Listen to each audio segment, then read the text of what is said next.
بعدها انا فاهمكم هو بيعمل ايه، بيعمل حركات كيوت قوي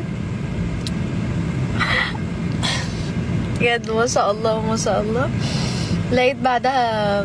مش فاكره كنا بنتكلم، كنا قاعدين عادي نازلين نشوف بعض فلقيته بيقول لي افتحي موبايلك، فببص على المحفظه لقيت متحول لي فلوس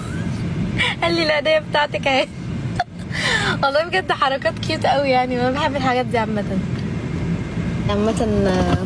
عامة انا خدت العيدية اخدت العيدية.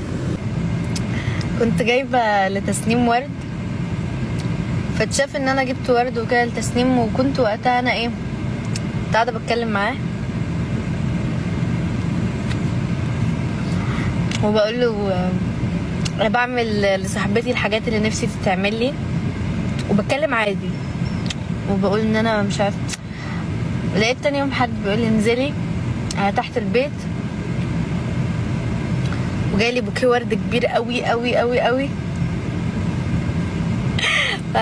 ما شاء الله يعني، ما شاء الله بجد يعني، حاجات من غير ما بطلبها يعني الحاجه،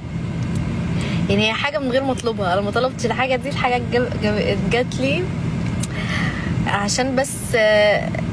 انا قلت الحاجه في دماغي كده، بس كلامي اتسمع يعني، كلامي هو مهتم بيه،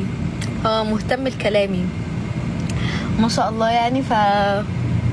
فدي حاجه حلوه ان الورد اتجاب لي بشكل كيوت قوي وحلو قوي، ومش حته ورد تاني وانت بتحبي الورد وانتي لا، دي حاجه انا بحبها، تفرق من شخص لشخص بس مش اكتر.